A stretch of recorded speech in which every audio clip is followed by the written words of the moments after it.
오늘 말씀의 주제는 역사는 하나님에게로 흐른다, 이 주제로 말씀을 나누겠습니다. 시간이 유수와 같이 흐른다 그러잖아요. 시간이 멈추지 않고 늘 흐릅니다. 그 시간의 흐름을 따라서 인류사의 상태나 처지가 바뀌고 변하고 흥하고 또 망하는 과정이 역사라고 합니다. 또는 어떤 사물이나 사실이 생겨날 때부터 지금까지 거쳐온 어떤 변천의 과정을 또 역사라고 합니다. 모든 역사는 하나님의 주권과 섭리 아래 진행되며 또 하나님의 뜻이라는 궁극적인 목적을 향해서 흘러갑니다. 하나님에게로 흐르는 역사의 흐름을 타는 저와 여러분이 되기를 소망하면서 말씀을 전하겠습니다. 자, 10장을 우리가 보셔야 되는데, 창세기 10장은 노아의 아들 셈과 함과 야벳의 족보다 그랬어요. 홍수 후에 그 아들들에게서 아들들이 났다 그랬습니다.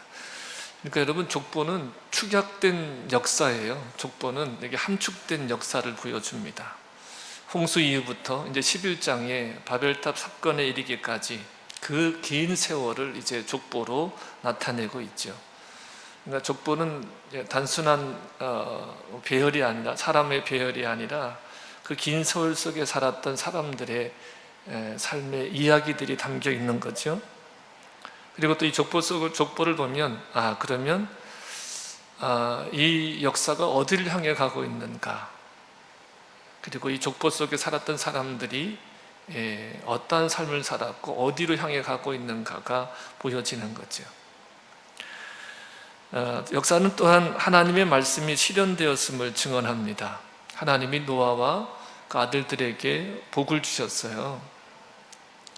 그들에게 생육하고 번성하여 땅에 충만하라, 이렇게 복을 주셨는데, 이 말씀이 이제 노아의 후손들에게서 이루어진 것을 족보를 통해서 보여주고 있죠. 증거하고 있는 것입니다.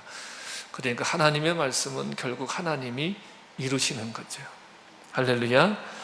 그래서 노아의 세 아들은 많은 자손을 얻고 각각 다른 지역으로 이제 뻗쳐 나갔습니다. 그리고 또 한 가지는 이 노아의 족보는 하나님의 계시를 보여줘요. 하나님의 계시라고 하는 것은 하나님의 계획들, 감춰졌던 계획들을 드러내시고 하나님이 하실 일들을 보여주는 거죠. 하나님을 자신을 나타내 보여주는 것이 하나님의 계시인데, 하나님이 어떤 분이신지 또 무엇을 원하시는지 무엇을 하시는지가 이 계시에 담겨져 있습니다. 하나님이 보실 때 인간들은요, 늘 저주받을 일을 해요. 늘 저주받을 일을 하는데, 그래서 심판을 늘 초래하거든요. 근데 그러한 인간들을 구원하시길 하나님이 원하시고, 그리고 또한 그 구원하시는 일을 계속해서 하나님은 끊임없이 행하고 계심이 이 족보 속에 담겨져 있는 것입니다. 노아가 자손들에게, 자식들에게 이른 말과 연계해서 이 족보를 보면 그 역사가 하나님에게로 흘러간다, 하나님에게로 향한다, 결국은 하나님의 뜻대로 역사가 흘러간다, 이것을 확인할 수 있게 되어지는 거죠. 여러분, 역사는 하나님에게로 향합니다. 이 의미는 모든 역사는 하나님께서 주관하신다는 거예요. 그리고 하나님의 뜻을 이루신다는 것입니다. 자, 다시 한번 우리가 노아가 세 아들에게 이른 말들을 좀 살펴보도록 하겠습니다.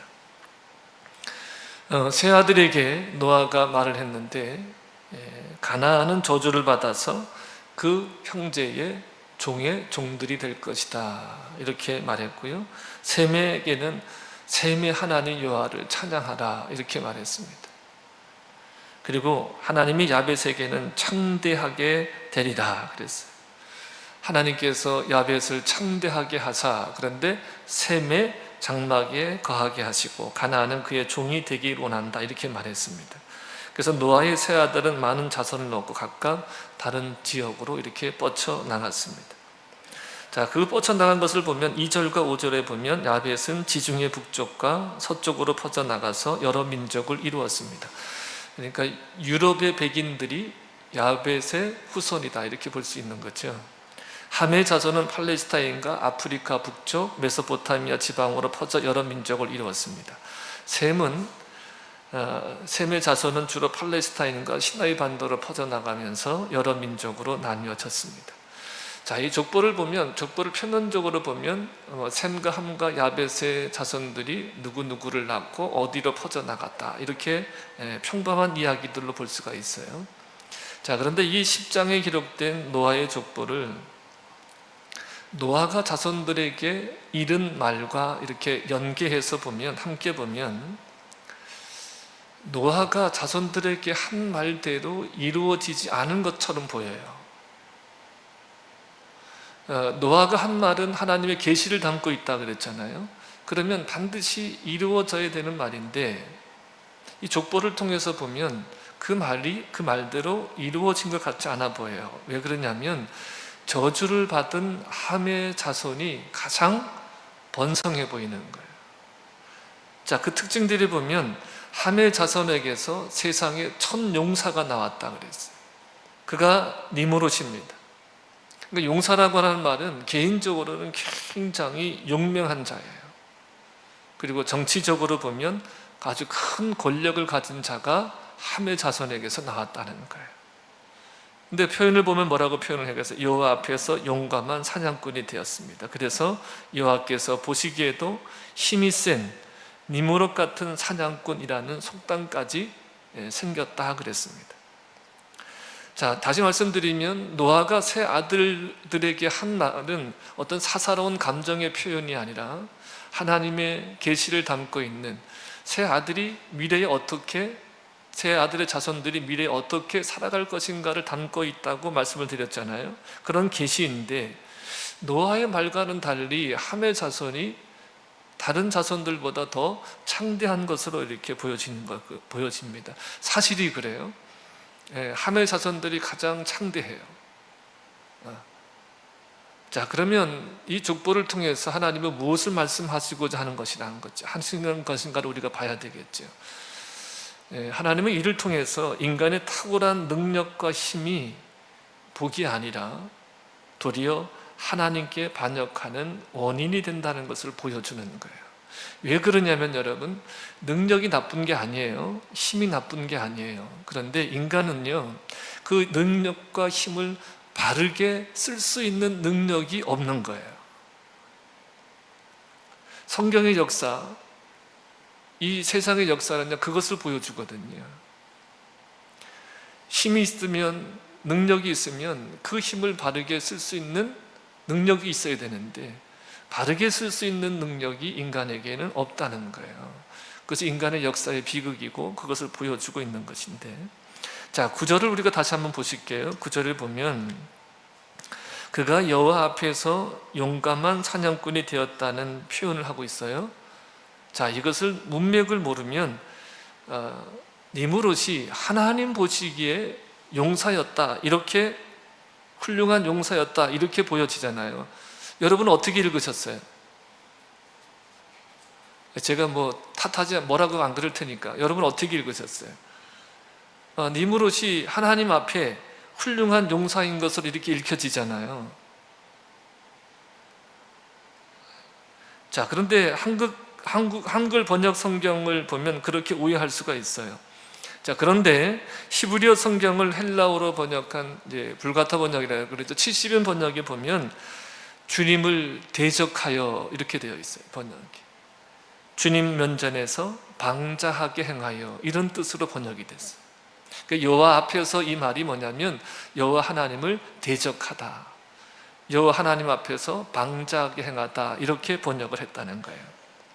그리고 니므롯이라는 이름 자체가 히브리어로 우리가 반역하자, 이런 뜻을 가지고 있어요. 우리가 반역하자. 힘이 센 사냥꾼은 단순히 동물들을 잘 잡는, 잘 사냥하는 그런 사람이 아니라 사람을 사냥하고 억압하는 독재자나 군주를 뜻하는 거예요. 그러니까 니므롯은요, 그러니까 최초의 군주가 되어지는 거예요. 니므롯이 하나님을 반역하고 거스려 사람을 사냥하고 억압하는 최초의 군주인 것이죠. 그러니까 용사인 니므롯에게 힘이 집중되고 정치력이 생기는 거예요. 그러니까 힘이 집중되니까 사람들이 니므롯이 왕이 되면, 그러니까 사냥에 능한 자라고 하는 것은요, 동물을 잘 잡는다는 의미도 있잖아요. 그러니까 먹고 살 때, 사냥을 채집하며 살아갈 때 사람들이 사냥을 잘하는 그 사람이 용사가 되어지는 거예요. 그 사람과 함께하면 먹고 사는 걱정은 없겠다, 이런 거죠.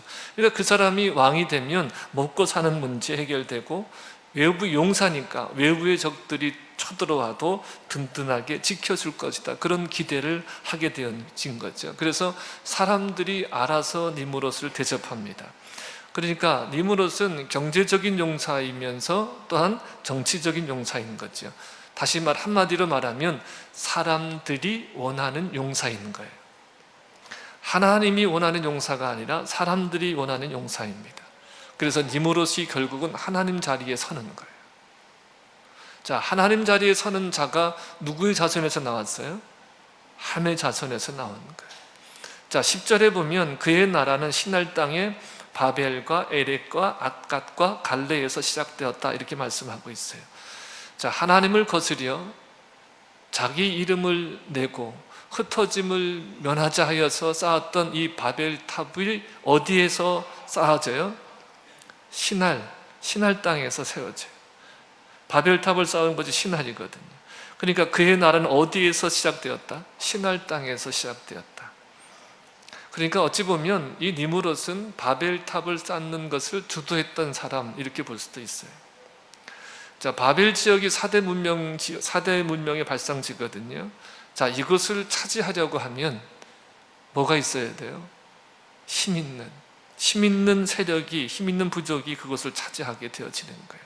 그러니까 함의 자손은 세상에 힘을 가진, 세상에 위력을 가진 자들이에요. 그리고 15절서부터 22절까지 보면 이 지역도 역시 함의 후손 가나안이 차지하게 되어집니다. 자, 여러분, 말씀드렸던 대로 인간의 탁월한 힘이 곧 하나님을 반역하는 원인이 되어지는데, 세상은 여전히 용사가 되기를 원하고 용사를 찾습니다. 먹고 사는 욕구를 채워줄 용사, 그리고 다스리고 군림하는 그 정치적인 욕구를 채워줄 용사를 찾죠. 또 종교적인 욕구를 해결해줄 용사가 되려 하고 용사를 찾습니다. 여러분, 메시아도 이런 메시아를 원하잖아요. 그래서 하나님의 아들 예수 그리스도를 십자가에 못 박은 거예요. 하나님의 아들 예수 그리스도, 예수님이 우리의 메시아가 될 수 없다는 거예요. 그들이 원하는 메시아는 어떤 메시아예요? 경제적이고 정치적인 메시아여야 되는데, 예수님이 하시는 일을 보면 전혀 그렇게 보이지 않거든요.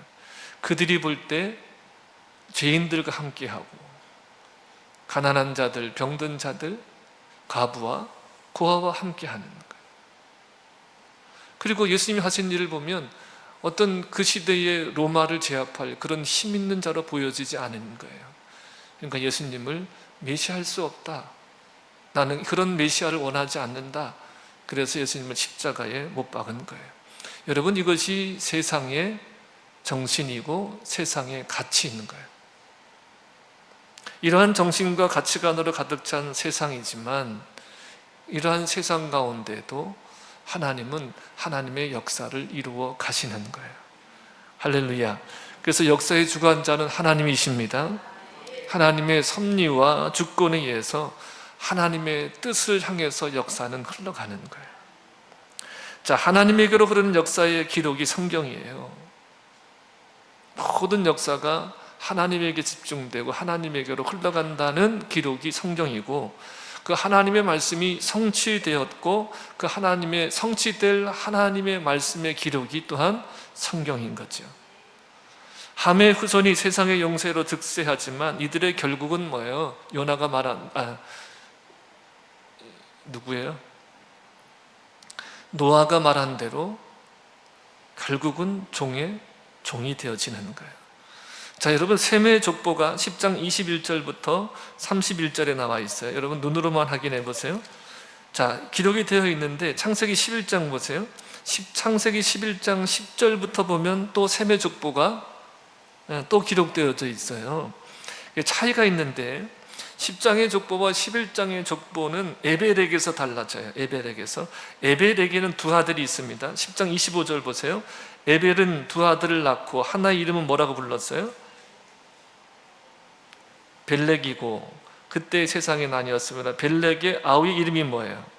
욕단이에요. 그러니까 에벨에게는 벨렉과 욕단이라는 두 아들이 있습니다. 그러니까 10장 족보는요, 에벨에게서 욕단의 가계로 흘러가요. 자, 26절에 보면 어떻게 기록되어 있어요? 욕단은 누구누구를 낳고 누구를 놓고 이렇게 기록되어져 있잖아요. 자, 근데 11장의 족보를 보세요. 11장 16절에 보면 에벨은 34세에 누구를 낳았어요? 벨렉을 낳았어요. 벨렉을 낳은 후에 430년을 지내면 자녀를 낳았습니다. 자, 18절에 보면 그 다음에 누가 나와요? 벨렉이 나와요. 벨렉으로부터 누구를 낳고 이렇게 되어져 있어요. 욕단의 이름이 아예 언급이 되질 않아요. 그래서 11장 18절에 보면 벨렉은 누구누구를 낳고 결국 데라가 70세에 누구누구를 낳았어요. 아브라함과 나홀과 하란을 낳았다. 이렇게 셈의 족보가 기록되어져 있습니다. 자, 이어서 보면 11장 27절부터 보면 데라의 족보를 기록하거든요. 데라가 그 아들 아브라함과 손자 롯과 며느리 아브라함의 아내 사라를 데리고 갈대아인의 우르를 떠나 어디로 갔어요? 가나안 땅으로 가고자 했어요. 근데 하란에 이르러 거기서 거주하였으며 데라는 나이가 205세가 되어서 하란에서 죽었더라. 이렇게 11장이 끝나요. 자, 그러면서 12장부터 이제 족장의 역사가 시작이 되거든요. 그러니까 창세기에 나와 있는 하나님이 부르신 바는 족장이 누구예요? 아브라함과 이삭과 야곱이잖아요. 그 야곱의 12아들이 있는데 이 족장사가 12장에서 시작이 되는데 이 족장의 역사와 전 역사를 연결시키기 위해서 셈의 족보를 다시 쓴 거예요. 그러니까 이 족보는 뭘 함축한다? 역사를 함축하는데 그 역사의 흐름은 어디로 가고 있다? 결국은 하나님에게로 흘러가는데 그 하나님이 일하심이 이 족보 속에 담겨져 있는 거예요. 결국 이 셈의 족보를 다시 말하고 있는 건 누구를 말하기 위해서예요? 12장의 주인공으로 나타난 아브라함을 말하기 위해서, 아브라함을 이제 역사의 전면에 불러내기 위해서 셈의 족보를 지금 말하고 있는 거예요.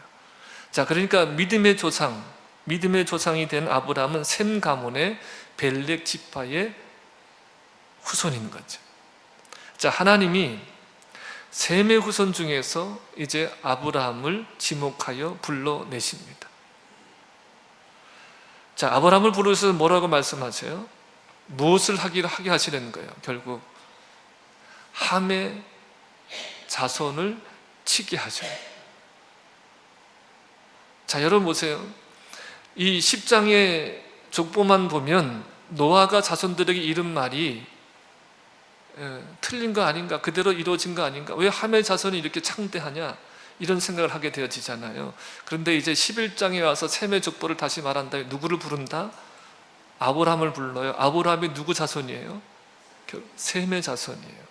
셈의 자손 아브라함을 부르셔서 누구를 치게 하시는 거예요? 함의 자손을 치게 하시는 거예요. 그러니까 그 족보가 잘못되어진 것이 아니라 그 족보 속에서 하나님은 여전히 하나님의 일들을 행하고 계신 것을 보여주고 있는 거죠. 하나님께서 아브라함을 부르셔서 언약을 맺으시고 너를 축복하는 자에게는 복을 주고 너를 저주하는 자에게는 저주하리라. 너는 복이 되어라가 아니라 너는 복이다. 하나님이 아브라함을 탁 복으로 세우신 거예요. 누구의 자손? 아브라함을. 셈의 자손 아브라함을. 노아가 셈에 대해서 뭐라고 얘기했어요? 셈의 하나님을 찬양하라. 그러니까 셈의 자손에게는 하나님이 하나님 되어 주시는 거예요. 자, 세상을 지배하는 세력은 함의 세력입니다. 바벨론도 그렇고 가나안도 그렇고 또 가장 강대국인 애굽도 함의 후손이에요. 근데 아브라함은요, 용사가 아니에요. 세상이 볼 때 용사가 아니에요. 그냥 가축을 치러 이리저리 떠돌아다니는, 풀을 쫓아다니는 나그네예요. 그리고 자기 목숨을 부지하기 위해서 자기 아내를 자기 누이라고 2번씩이나 그렇게 속인 자가, 이렇게 약한 자가 아브라함이에요. 근데 여러분, 아브라함은 약하나 하나님의 언약은 영원한 거예요.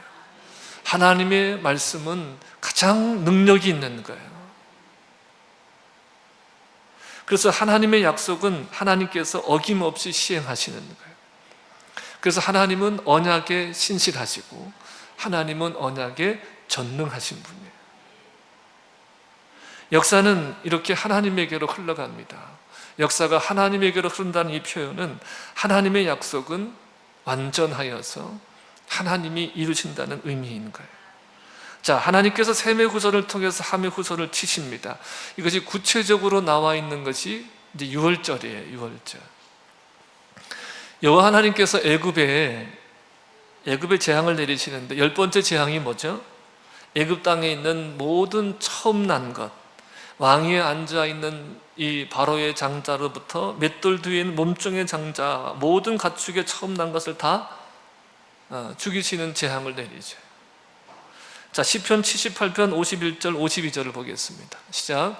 애굽에서 모든 장자 곧 함의 장막에 있는 그들의 기력의 처음 것을 치셨으나 52절 그가 누가요? 하나님은 자기 백성은 양같이 인도하여 내시고 광야에서 양떼같이 지도하셨더라. 그러니까 하나님은 셈의 하나님이신 거예요. 하나님은 자기 백성을 양같이 인도해 내시고 광야에서 양떼같이 지도하셨더라. 그 마지막 재앙이 일어난 날 밤에 어린 양의 피를 문 임방과 문설주에 바른 집은 그 죽음의 천사가 넘어갔다 그랬어요. 하나님이 인도하시고 하나님이 지도하시는 거예요. 하나님께서 애굽에서 함의 후손을 치시고 가나안 땅에 있는 함의 후손을 셈의 후손으로 치게 하십니다.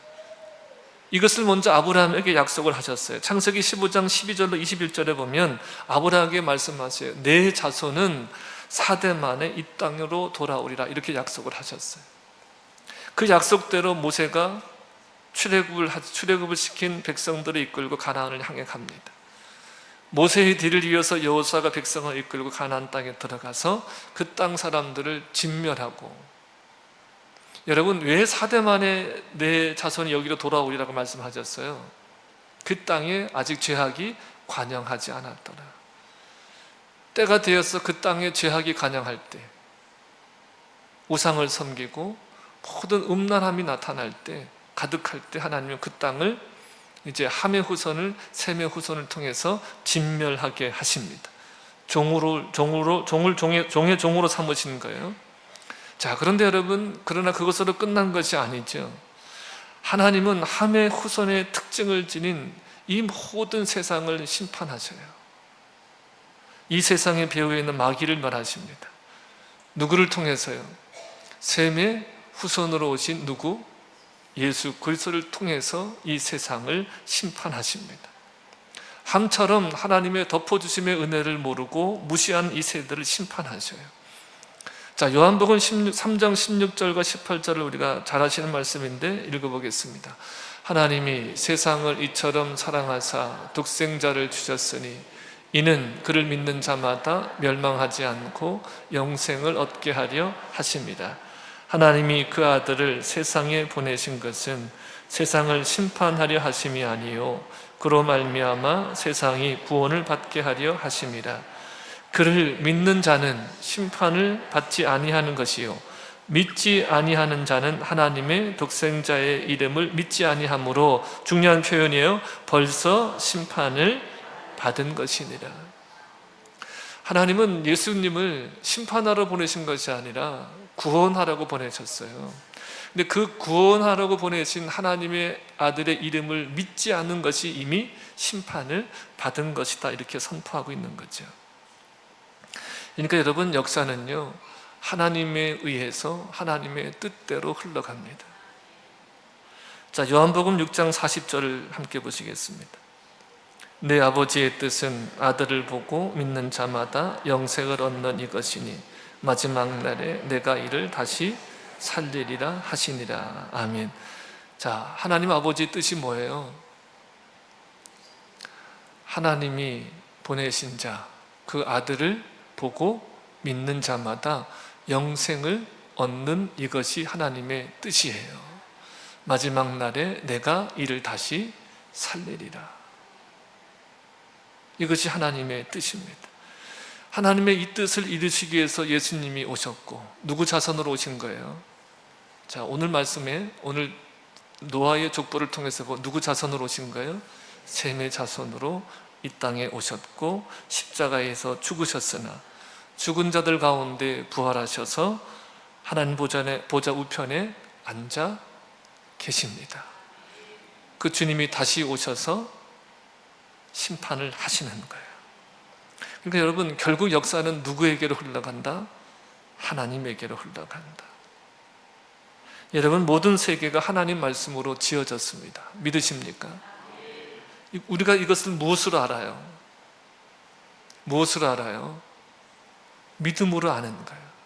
자, 믿음으로 모든 세계가 하나님의 말씀으로 지어진 것을 우리가 안다 그랬거든요. 그러니까 모든 세계가 하나님의 말씀으로 지어졌어요. 그것을 우리가 무엇으로 안다고요? 믿음으로 아는 거예요. 뭔가가 누가 증명해줘서 입증해줘서 아는 것이 아니라 그것을 믿음으로 아는 거예요. 보이는 것은 나타난 것으로 말미암아 된 것이 아닙니다. 고린도후서 4장 18절에 그래서 우리가 주목해야 될 것은 보이는 것이 아니라 보이지 않는 것인데, 보이는 것은 잠깐이요 보이지 않는 것은 영원합니다. 그러니까 보이지 않는 것을 보는 눈이 뭐예요? 믿음이에요. 믿음이 없으면 보이지 않아요. 믿음이 없으면 모른다 하는 거예요. 알지 못한다 하는 거예요. 어렵다 하는 거예요. 그러나 믿음이 있으면 보이지 않는 것이 보여져요. 그리고 보이지 않는 것에 주목하게 되어지는 거죠. 그래서 보이는 것은 나타난 것으로 말미암아 된 것이 아니다. 그러니까 이 말씀은요, 역사를 볼 때 그냥 표면적인 역사만을 보는 것이 아니라 역사를 볼 때 이면에 역사하는 하나님의 손을 봐야 된다는 거예요. 역사는 보이는 역사는요, 보이는 것으로 말미암은 게 아니에요. 믿음이 없는 사람들은 무엇만 봐요? 보이는 역사만 보잖아요.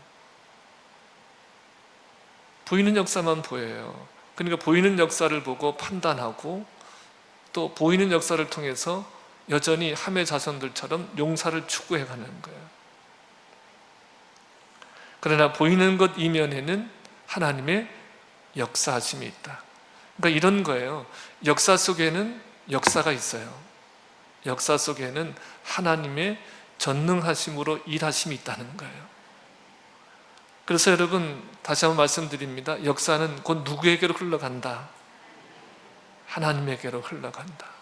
그러니 여러분, 역사 이면을 보는 믿음의 눈들이 열려지기를 축복합니다.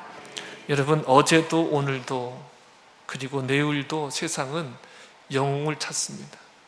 용사를 찾아요. 자기가 용사가 되려 하고 자기를 만족시켜줄 용사를 찾고 되려고 하는 거죠.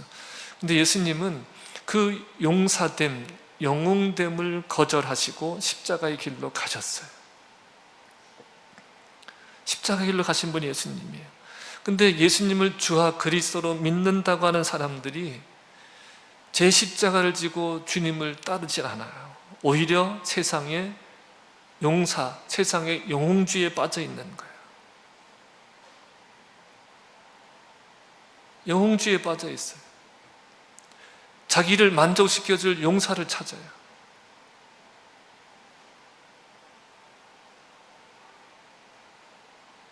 이런 사람들은요, 벌써 셈의 후손으로 오신 예수님의 심판을 받은 거예요. 자, 고린도후서 10장 4절과 7절을 세 번 열어보겠습니다. 시작. 싸움에 쓰는 우리의 무기는 육체의 무기가 아니라 하나님 앞에서 견고한 요새라도 무너뜨리는 강력한 무기입니다. 우리는 궤변을 무찌르고 하나님을 아는 지식을 가로막는 모든 교만을 쳐부수고 모든 생각을 사로잡아서 그리스도께 복종시킵니다. 그리고 여러분이 온전히 순종하게 될 때에는 우리는 모든 복종하지 않은 자를 처벌할 준비가 되어 있을 것입니다. 7절, 여러분은 겉모습만 봅니다. 누구든지 자기가 그리스도께 속한 사람이라고 확신한다면 자기가 그리스도께 속한 사람인 것 같이 우리도 그리스도께 속한 사람이라는 것을 다시 한번 스스로 명심해야 할 것입니다. 아멘. 여러분, 세상의 모든 영웅주의를 버려야 됩니다. 하나님을 대적하여 높아진 모든 것과 모든 이론을 그리스도에게 복종해야 됩니다. 복종시켜야 됩니다. 여러분, 이 세상의 영웅주의와의 싸움이 영적 싸움이에요. 어느 누구도 그리스도를 대신할 수 없어요. 어느 누구도 그리스도께서 이루신 일들을 대신할 수가 없습니다. 어느 누구도 그리스도가 될 수 없어요. 아무리 뛰어난 지도자라 할지라도 그리스도가 될 수는 없어요. 그리스도가 할 수 있는 일을 할 수가 없습니다. 아무리 부강한 나라가 이루어지고 그 나라의 백성이라 해도 하나님 나라의 백성이 될 수 없습니다. 어떠한 유력한 사람, 어떠한 유력한 단체라고 할지라도 그것이 우리를 영생으로 인도할 수 없습니다. 여러분, 지금 우리가 무엇을 향해 가고 있는가를 철저하게 살펴보셔야 돼요. 세상의 거대한 세력, 조직, 세상의 국가, 그리고 영웅을 추구하는 함의 속성을 우리가 다 십자가에 못 박아야 됩니다. 하나님을 아는 지식을 가로막는 모든 교만을 쳐부수고 모든 생각을 사로잡아서 그리스도에게 복종시켜야 됩니다. 여러분, 이것이 하나님에게로 흐르는 이 역사의 흐름에 동승하는 거예요. 자, 이것만은 꼭 기억하세요. 다 기억하지 않아 못하셔도 돼요. 역사는 누구에게로 흘러요? 결국 하나님에게로 흘러요. 역사의 주관자는 하나님이시고 하나님의 뜻과 경륜이 반드시 하나님의 뜻대로 이루어진다는 거예요. 그러면 이 흐름에 우리가 타야 되는데, 흐름을 같이 가야 되는데, 이 흐름을 같이 가는 것이 뭐냐면 하나님을 아는 지식을 가로막는 모든 교만함을 쳐부수고, 그리고 모든 생각을 사로잡아서 누구에게 복종시키는 거예요? 그리스도에게 복종시키는 것이 영적 싸움이고, 복종시킨 사람들이 영적 싸움에 승리한 사람이고, 하나님에게로 흐르는 역사를 흐름을 따라서 동승하는 것이 되어진다는 거예요. 여러분, 이 흐름을 타고 끝내 하나님에게 이르는 저와 여러분이 되기를 주님의 이름으로 축복합니다. 우리가 의지할 분, 우리가 따라가야 될 분, 그분은 오직 예수 그리스도이십니다. 우리 함께 일어나셔서 찬양하겠습니다. 예수 하나님의 공의,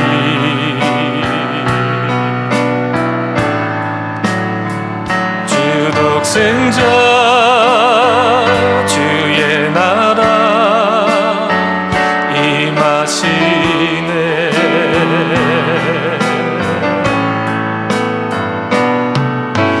예수 제물이 되신 주,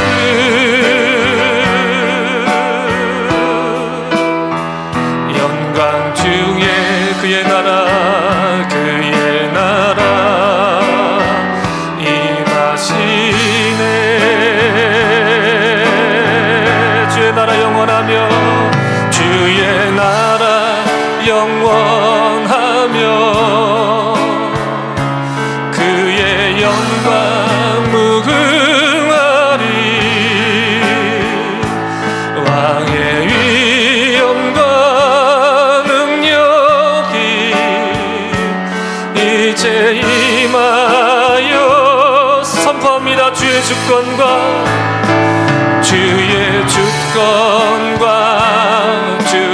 통치와 주의 나라 힘과 권세 임하네.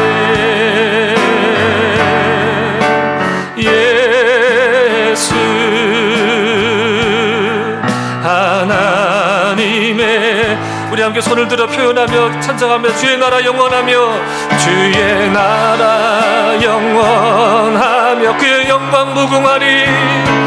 그의 영광 무궁하리. 왕의 위엄과 능력이, 왕의 위엄과 능력이 이제 임하였으니, 이제 임하였으니 주의 주권과 주의 통치와 주의 통치, 주의 나라 힘과 권세 임하네. 예수 하나님의 공의. 이 시간 함께 고백하며 기도합니다. 역사는 하나님에게로 흐름을 선포합니다. 역사의 주인은 주님이시고 주님의 주권과 통치와 힘과 권세가 역사 가운데 역사함을 이 시간 함께 선포합니다. 이 시간 주님 하나님을 아는 지식을 가로막는 모든 교만을 쳐부수고 모든 생각을 사로잡아서 그리스도에게 복종합니다. 하나님을 대적하여 높아진 모든 것과 모든 생각을 사로잡아서 그리스도에게 복종합니다. 하나님에게로 흐르는 이 역사의 흐름을 그리스도에게 복종함으로 그 흐름을 타고 하나님에게까지 이르도록 성령 하나님 인도하여 주시옵소서. 우리 함께 말씀을 붙들고 기도하겠습니다. 할렐루야. 거룩하신 아버지 하나님, 은혜와 사랑을 감사합니다.